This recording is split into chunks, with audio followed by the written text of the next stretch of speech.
Hearts Full of Midnight, Chapter 9. Weeks passed. I drove by the flower shop a few times in that span, but Mrs. Burgess was never there when I would come by. Once I went up to their apartment just to see if the name was still on the mailbox. It made me wonder if she were doing this purposely, keeping out of my sight. Of course, that was a silly notion. People were interesting to me, but I've never been all that interesting to other people. That is to say, they stay in my memory far longer than I stay in theirs. In the meantime, I worked my other cases. The insurance claim held water, and Michael Spurlock continued to appear like a decent man. The schoolteacher, though, was the real prize. He certainly turned out to be far less clean than Denton Burgess. I wound up taking a ride on the Big Chief from L.A. to Chicago to talk to a little private school there run by a group of former Jesuits. The teacher had been let go because of rumors of a relationship with one of the students. They wouldn't elaborate, but they didn't have to. This was the sort of thing my employers would want to hear, and they rightfully refused the man a job. I paid him a visit a few days later to say he needed to try a new line of work. He got sore enough to take a poke at me, but he was apparently better around little boys than he was real men. To my credit, I didn't give him anything in return except a swift kick in the pants when he overbalanced throwing his haymaker. That sent him into a trash can outside the boarding house where he was staying. The racket roused the widow who ran the joint. I told her what I'd found as well, just in case she wanted to know the kind of G she was offering room and board. She thanked me and let the man know he had until sundown to pack his things and get out. A job well done, in my opinion. More cases came and went, but every day before setting out to beat the pavement, I would scan the papers, looking for what I was sure would be the next time Mrs. Burgess would have one of her episodes, as she called them. More than once, I considered calling the police about her, but I knew they'd laugh me out of the joint if I told them there was a woman somewhere in L.A. who was maybe perhaps sort of thinking of killing her husband. Her and every other wife, they'd undoubtedly tell me, pat me on the head and give me an all-day sucker for my troubles. A month later, I found what I'd been looking for. I'd mostly paid interest to the crime beat, expecting to see something about a domestic call ending in a murder. But it was actually on page 3 where I found a little article about an altercation at a nightclub. A name jumped out at me. The altercation had taken place at the Regal. I read further, and there was another name. Denton Burgess. He and his wife were having a night on the town for her birthday when a man who worked at the club, named Ed Sparks, started chatting up Burgess's wife, a woman incorrectly identified in the story as Lola. Little mention was made of Denton doing anything about this until Lola, apparently unhappy with a man making time with her in front of her husband, gave Sparks the slap. Sparks then roughed her up a little. Nothing much. It was at this point Denton Burgess stepped in and pummeled Sparks until several patrons pulled him off. No arrests were made, and the club's owner, a man named Dooley, apologized to the couple for his employees' bad behavior.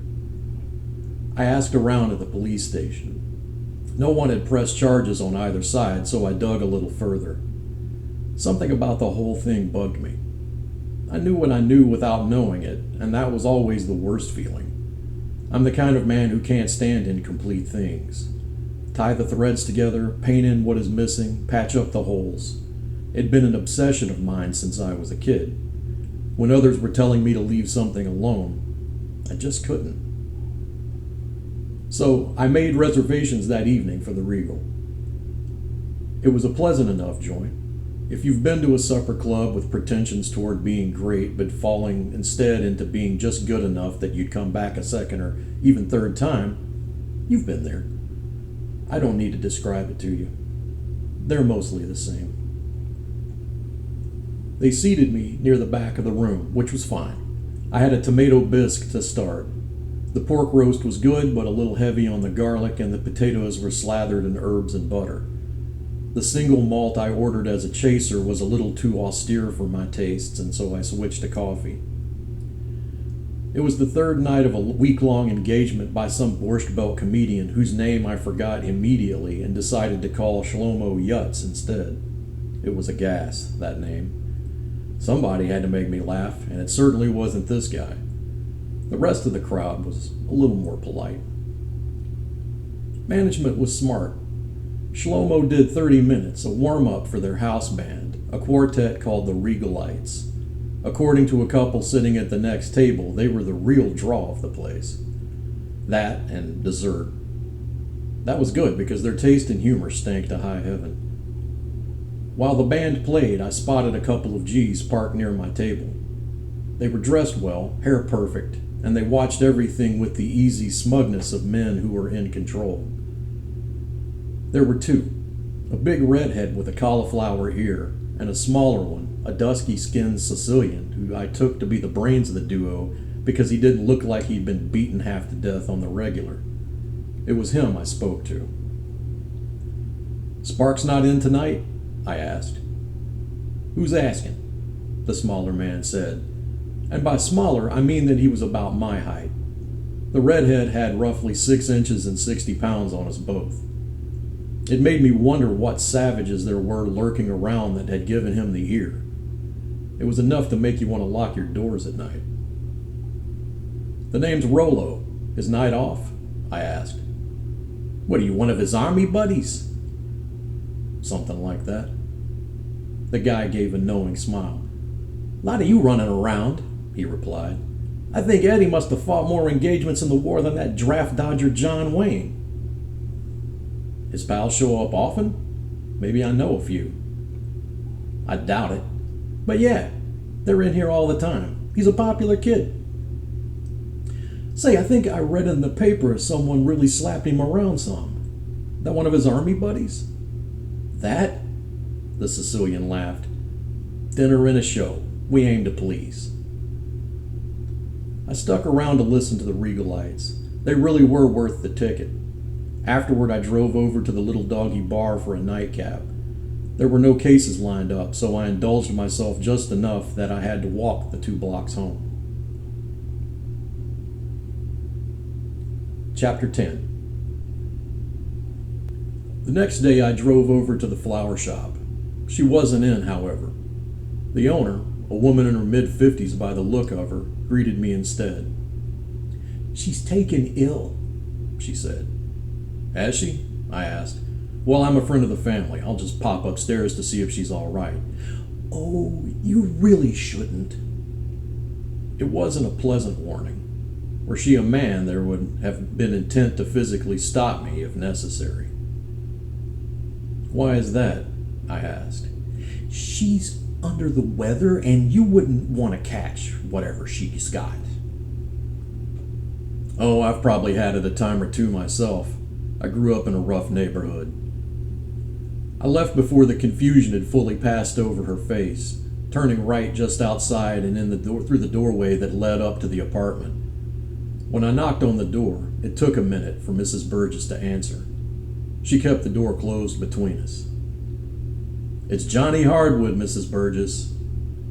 I had to raise my voice a little to be heard. "Go away. I'm not feeling well." "So I've been told." "What are you even doing here? I'm no longer your client." "No, you're not. I'm just checking up on you. It's part of the service I provide." "I seriously doubt that. Please go away." "I read about you in the papers yesterday." "So?" "Is your husband in?" "No." "How about you let me in so we can talk?" "I assure you, Mr. Hardwood, we have nothing to talk about." "Okay, we can do it here if you like. I know about Ed Sparks. I remember the matchbook from the Regal. I know you saw Ed Sparks before your birthday party, and I know Ed is one of those guys who's willing to do a lot of things for money, including maybe pretend to come on to you so you can slap him across the mouth. It couldn't have been too hard for him to take the job. A little scratch in his pocket, a beautiful woman to manhandle. You made it easy for him." The pause afterward was just dramatic enough you could have used it in a film. And then the door opened a little. I saw a sliver of Mrs. Burgess's face, eyeing me through the crack. She said nothing, and offered that I should continue. "May I come in?" I asked. "Why are you here?" was her reply. "The same reason as the last time I visited, to make sure you and your husband are all right." "You should just go." "5 minutes and I will. Deal?" She rolled her eyes the way women do when they're tired of arguing and threw open the door, standing there where I could see everything. She was dressed in a housecoat and slippers, the way someone sick would dress. Her hair was a mess, and she wore no makeup. Normally, I would say that even as sloppily dressed as she was still beautiful, but at the moment, her face was no picnic. The right side, the side she'd hidden from me when peeking through the crack in the door, was swollen and black around the eye.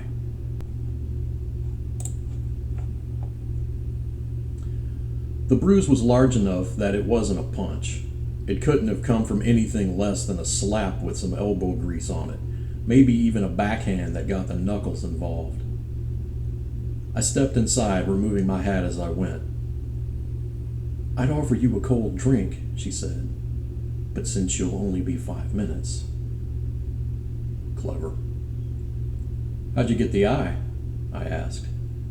That was underselling it. It was the worst around the eye, but the bruise took up half of her face. "Sparks didn't give you that." "No, he didn't. How'd you find out?" "From the papers." "You know what I mean." She turned on her heel and I followed her over to what passed for the living room. We sat and she started to smoke. I was feeling all right at the moment, no itch to light up, and so instead I laid it out for her. It wasn't hard to put it all together. I've been keeping an eye out. I half expected to see one of you in the obituary column. She let fly with a cloud of smoke from the bottom of her lungs. "Don't be so melodramatic, Mr. Hardwood. It was never like that." "So you keep saying. But it was enough that you started thinking that you had to do something. Which reminds me, the Regal. You started going there before you hired me. That was why you had the matchbook when I saw you the last time. Why?" She shrugged. "My uncle owns it, you know." "No, I didn't. That doesn't answer my question." She shrugged. "I don't know. I just needed a few kicks, I suppose." "You went there to see the old gang, have a drink or two, feel alive." "Yes. And there's no harm in that." "Of course not. And maybe that's what it was at first. But you went back, maybe more than once, and who you spent time with got real specific. You can't expect me to believe it was innocent after that." "I don't care what you believe, Mr. Hardwood." "Good. So you won't mind if I speculate then?" "The sands in the hourglass are running. Have your fun." "What was it, huh? An affair? Did you go there looking for someone to try it on with? Eventually it must have crossed your mind. But it's like you said, you aren't going to leave your husband. There's always the fear you'll be trading down. Is that it?" "But then you remember Ed Sparks. Oh, he's a character, isn't he? A big guy, I'd imagine. Tough, a bouncer. But he's willing to do a lot of things in exchange for money. Roll a trump, beat up a husband with a wandering eye. He might even be willing to help you with your little project you had in mind. You've got to have something, right? Something to get your heart racing a little. You've been squirreling some money away for a while. That's how you hired me without your husband knowing how you were spending his hard-earned pay. I'd wager you have a second account, and if I tossed this place, I'd find that account book hidden somewhere nice and safe, like the pantry or under the mattress in your bedroom." "You wouldn't dare." I shook my head. I don't need answers that badly. But I'm right, aren't I? About the account? "Yes." She didn't even bother to pretend being ashamed of it. It was my father's. He passed earlier this year. I've been putting a little of what I make at the flower shop in there. Did it buy you what you wanted? Or did you originally ask Ed to do something else for you, like bump off Denton after work? You know exactly when he'll be home every night, even if he's going to be late. Ed could be waiting for him one night with a knife or a length of piano wire. It gets dark out there on the landing outside your apartment, and there's no one around after business hours. That's ridiculous. Is it? If I wanted him dead, you know I could have done it myself. That's what had you so upset, wasn't it? Besides, my money bought me exactly what I wanted. Did it? She looked away in a pout. You wanted Ed to pretend to hit on you so your husband would get jealous. She shrugged. What's the rest of it? She didn't say anything else, so I kept on speculating. If Denton didn't show enough sand, maybe you'd let Ed go further.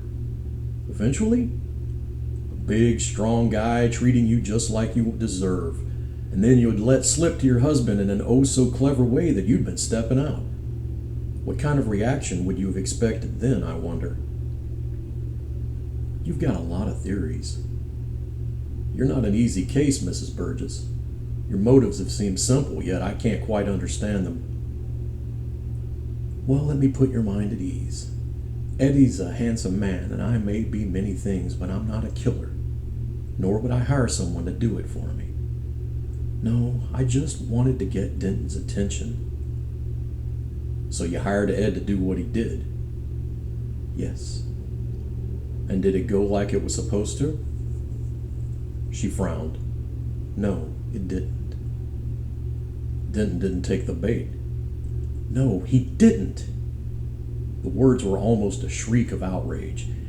He sat there grinning. He thought it was all a big joke, which I guess it was, and Eddie was hamming it up a little. He didn't care how he looked. He was getting paid.